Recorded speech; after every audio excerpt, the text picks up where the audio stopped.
आज मैं अगर FB में कोई पोस्ट डालती हूँ, 1 सेकंड में मेरे को पाकिस्तान की औरत, पाकिस्तानी मुल्ली, तेरी मुल्ली से शादी हुई होगी तो पाकिस्तान चली जा, ये शब्द मेरे 60 साल की औरत को सुनने को मिलते हैं। मजाक में बनी थी, सिर्फ अमेरिका में बैठ के। अमेरिका से यहाँ तक तो आ गई है, तो आगे भी जाएगी, तो आगे भी इस्तीफे ले लेंगे हम। ये मत सोचिए कि ये मोदी हैं तो इनको 5 स्टार में खाना खाना है और हमें ढाबे में खाना खाना है। ये सारा हमारा पैसे यूज कर रहे हैं, ये फ्री बीज बांट रहे हैं, फ्री बीज से लोगों को गुमराह कर रहे हैं। किस मिनिस्टर से आप खफा हैं? मोस्टली सभी से। इनके जो मिनिस्टर्स हैं वो कोई काम ठीक से नहीं कर रहे। रवि किशन आपका एक्टर है, उसे देख लो, कंगना रनावत को देख लो, वो क्या बयान देती है कि 2014 के बाद अब देश आजाद हुआ है। दाल मुड़ी खाते खाते बीत जाएगी और राम मंदिर का पैसा चुराते चुराते बीत जाएगी। आप रोज आ रहे हो? 1 घंटा बैठ के जाती हूँ पिछले 21 तारीख से। अच्छा, 1 घंटा डेली बैठ के? सैटरडे संडे मंडी हाउस प्ले देखने जाती हूँ, लेकिन उससे 1 घंटा पहले आती हूँ मैं, ताकि यहाँ पिता के फिर मैं मंडी हाउस प्ले देखने जाती हूँ। मैं ट्यूशन पढ़ाती हूँ 8 घंटे, उसमें से अशोक विहार यहाँ से मेरे को 1.5 घंटा लगता है। ठीक है, मैं रोज आती हूँ, मेरा कोई रोल नहीं है यहाँ पर, मैं बैठती हूँ। आप टीचर है मतलब? यस, मैं अपने आप से बैठती हूँ। क्यों? मेरा बच्चा है, मेरी बच्ची है, ये सारे हैं, इनके लिए दर्द है अंदर। जिसके अंदर दर्द होगा, एक एक टुकड़ा जब जुड़ के यहाँ बैठेगा तभी बदलाव आएगा। मैं सिर्फ इसलिए आती हूँ। आपके अंदर आक्रोश काफ़ी देखने को मिल रहा है, मतलब आप मुझे बताइए, आपके अंदर काफ़ी ज़्यादा आक्रोश देखने को मिल रहा है। आप टीचर भी हैं, तो आपको क्या लगता है कि इस सिस्टम में क्या बदलाव होना चाहिए और क्या नहीं होना चाहिए? देखिए, मेरी जहाँ तक समझ है, जहाँ तक मेरी सोच है कि बदलाव ये होना चाहिए। आज मैं जो महसूस कर रही हूँ कि जब से ये बीजेपी की सरकार आई है, तब से ना जो जनता है, आम जनता, उनके अंदर एक डर है। किसका डर है? जो हमारे रक्षक होती है ना सरकार, उनका डर है।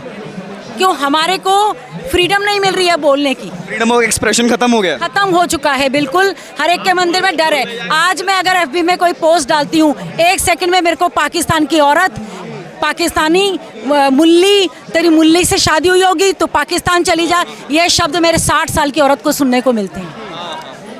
क्यों मिलते हैं? क्योंकि लोगों का हौसला बढ़ गया है। किन लोगों का हौसला बढ़ गया है? जैसे लोगों ने आपको जो भी अभद्र जो भी कमेंट करे, अगर आप किसी और गैर मजहब की या फिर किसी और धर्म के होते तो क्या आप इस देश के नहीं होते? मैं इस देश में अगर मैंने जन्म लिया है, अगर मैंने जन्म नहीं भी लिया, मैं इस देश में हूँ। मैं अपने टैक्स का पैसा इस देश को दे रही हूँ। मैं टैक्स नहीं दे रही, मान लो मैं टैक्स नहीं दे रही, मैं उतना नहीं कमाती, लेकिन मैं एक बच्चे को एजुकेट कर रही हूँ। जब मैं एक बच्चे को एजुकेट करती हूँ तो मैं ये नहीं पूछती तू हिंदू है या मुसलमान है, मैं पूछती हूँ उसको शिक्षा की ज़रूरत है। वो मेरे पास बच्चा आया, मेरे को उसको शिक्षा देनी है, क्योंकि मैं एक शिक्षिका हूँ। और मैं आज ये बच्चों से बात कर रही हूँ, ये जो छोटे बच्चे, जवान बच्चे दिख रहे हैं, मैंने इनको ये बोला है, ये शांतिपूर्ण जो प्रोटेस्ट हो रहा है ना, इसकी भी एक लिमिट है। आप जब बोल बोल के थक जाओगे तब तुम्हारे हाथ में हथियार आएगा, और वो हथियार ही बदलाव लाएगा। आज कहते हैं लोग जी मोदी के अलावा तुम्हारे पास क्या ऑप्शन है? सच में सवाल मेरा, क्योंकि ऑप्शन नहीं है। कैसे आएगा? आज मैं इन बच्चों को बोल रही हूँ, हर मोहल्ले में एक राजनीति पार्टी बनाओ। तुम्हारे पास जब एक ऑथराइजेशन आ जाएगी, अथॉरिटी आ जाएगी, नहीं, जब बहुत सारे लोग छोटे थोड़े हिस्सों में बढ़ जाएंगे तो पावर तो डिवाइड हो जाएगी ना। ऐसा नहीं कि एक साथ इकट्ठा होकर आना चाहिए। देखिए, हर एक की पहुंच, मैं पूरी दिल्ली को नहीं जोड़ सकती, लेकिन मैं अपने एरिया को जोड़ सकती हूँ।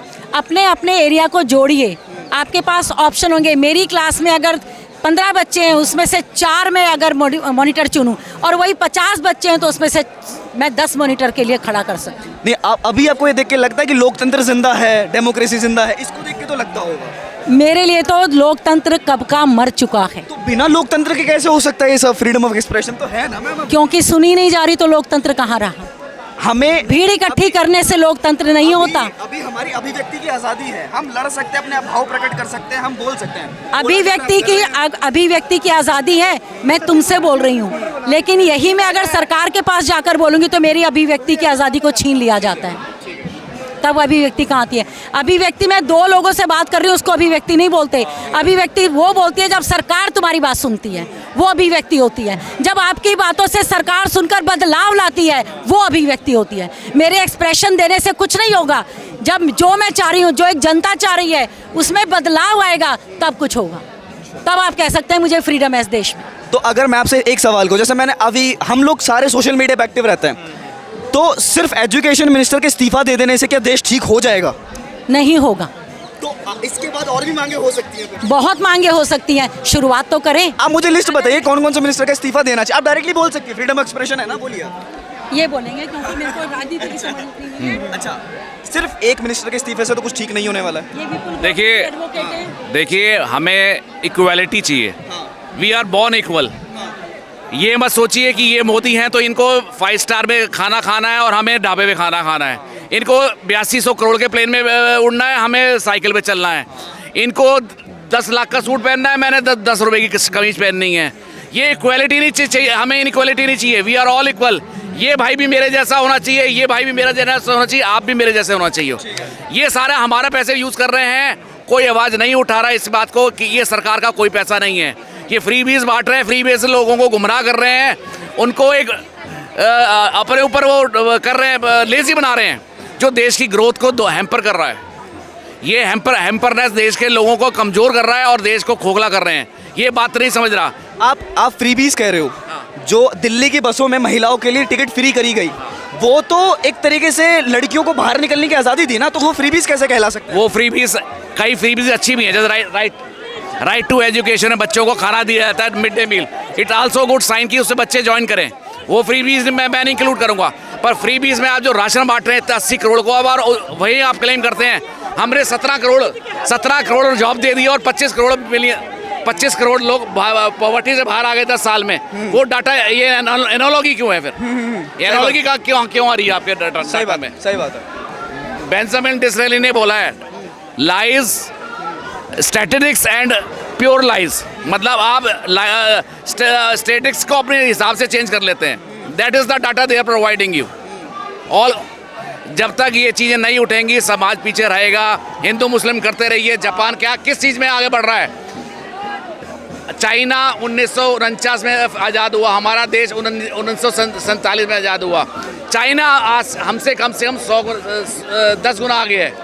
क्यों? उनका फोकस रहा एजुकेशन पे, साइंस पे, टेक्नोलॉजी पे, ना कि रिलीजन पे, डिवाइड एंड रूल में, ना कि पोलराइजेशन में, ना कि फ्रीबीज में। सवाल मेरा फिर से घूम फिर के वहीं आता है, क्या सिर्फ धर्मेंद्र प्रधान का इस्तीफा या फिर और भी मिनिस्टर्स आएंगे? आपने मेरे से पूछा सिर्फ धर्मेंद्र का इस्तीफा या और भी मिनिस्टर आएंगे। मैं चाहती हूँ पूरा सिस्टम ही बदल जाए। सिस्टम? पूरा सिस्टम बदल जाए, पूरी बीजेपी खत्म हो जाए, बीजेपी खत्म हो जाए बस। हिंदुस्तान में वो लोग हैं जो 75 साल के नेता की 150 साल पुरानी बातें सुन के ताले बजाते हैं। हमें 75 साल का नेता नहीं, 25 साल का जवान युवा चाहिए, जो अपने इरादों से देश को आगे बढ़ाए। हमें पाकिस्तान से मुकाबला ना कराए, हमें चाइना दिखाए, हमें चाइना का हम ड्रैगन को खा जाएं, हमारा एलिफेंट जो ड्रैगन को खा जाए। ड्रैगन को पहुंचने में टाइम तो लगा ना? टाइम लगेगा, पर आपके इरादे जब होंगे तभी तो पहुंचोगे ना। आप जब इरादे ही नहीं रखोगे, आप पाकिस्तान दिखाओगे। हमें तो इरादा कहाँ दिख रहा है आपका इरादा ही पाकिस्तान में दिख रहा है। तो आगे तक कैसे पहुंचोगे? टारगेट ही इतना सा रखोगे। मजाक में बनी थी, सिर्फ अमेरिका में बैठ के। अमेरिका से यहाँ तक तो आ गई है, तो आगे भी जाएगी, तो आगे भी इस्तीफे ले लेंगे हम। सिर्फ धर्मेंद्र प्रधान का नहीं, और आगे भी लेंगे हम। मैं तो कह रहा हूं आपके सवाल का जवाब मैं देता हूँ। सरकार हटे। क्या सिर्फ धर्मेंद्र प्रधान का इस्तीफा या फिर और भी होंगे? और भी होंगे। और किस मिनिस्टर से आप खफा हैं? मोस्टली सभी से, क्योंकि एक्टर हैं वो इन्होंने सांसद बना दिए। इनके जो मिनिस्टर्स हैं वो कोई काम ठीक से नहीं कर रहे। नितिन गडकरी को देख लो, रवि किशन आपका एक्टर है, उसे देख लो, उसे नॉलेज तक तो है नहीं, बस भागा फिरता है, एक्टिंग करता रहता है कुछ आज तक। कंगना रनावत को देख लो, वो क्या बयान देती है कि 2014 के बाद अब देश आज़ाद हुआ है। तू क्या पहले से कहीं और रानी लक्ष्मीबाई के ऊपर जो तूने मूवी बनाई है उसका पैसा खा के तू चुप हो गई? क्यों बनाई तूने रानी लक्ष्मीबाई के ऊपर? क्योंकि वो तो आज़ादी के लिए लड़ी थी। उसके ऊपर क्यों मूवी बनाई? उसके पैसे क्यों खा लिए फिर तूने? देश तो 2014 के बाद आज़ाद हुआ है ना तेरी नज़रों में। तो एक एक को घसीटा जाएगा, एक एक को लाया जाएगा। सिर्फ एक इस्तीफे से बात नहीं बनेगी। देश गड्ढे में जा चुका है और पता नहीं कितना बड़ा गड्ढा खोद देंगे वो हमें पता नहीं है, लेकिन उससे पहले हम एक मंत्री का इस्तीफा लेके औरों की लाइन धड़ाधड़ लगा देंगे। और ये इस्तीफा दे इसलिए नहीं रहे कि हमने एक इस्तीफा दे दिया तो ये कहीं और मंत्री पदों के भी इस्तीफे ना मांग ले, लाइन ना लगा दे, सरकार ना गिर जाए, इसलिए नहीं दे रहे हैं। बीजेपी कहती है हमारी पार्टी में इस्तीफा देने का कोई प्रोटोकॉल ही नहीं है। आपने वो देखा था, सुना होगा, महाभारत देखी होगी आपने। उसमें इच्छा मृत्यु का वरदान किसको था? भगवान परशुराम को। भगवान परशुराम के तो है नहीं ना, ये भगवान परशुराम के बेटे हैं जो इनको इच्छा मृत्यु का वरदान है। तो हम वरदान को छीनना भी जानते हैं, देना भी जानते हैं। जब हमने वोट दे के जिताया है तो वोट ना दे के हम हरा भी सकते हैं। घोटाले की वोट है, वोट में घोटाला है, पूरा पूरा घोटाला ही है। ईवीएम सिस्टम चल रहा है ना, ये आने वाले टाइम में क्या करेंगे? और ईवीएम मशीन्स जला देंगे। हमें अब इलेक्शन ये नहीं चाहिए कि ईवीएम से हो, बैलेट पेपर से हो, सीधी बात। ये तो लोकतंत्र, उधर देखो क्या हो रहा है। ये है लोकतंत्र की आज़ादी। मेलोडी दिखा रहे भाई साहब। 56 इंच का सीना, मेलोडी, झालमुरी, भाई साहब। मेरी जिंदगी झालमुरी खाते खाते बीत जाएगी और राम मंदिर का पैसा चुराते चुराते बीत जाएगी।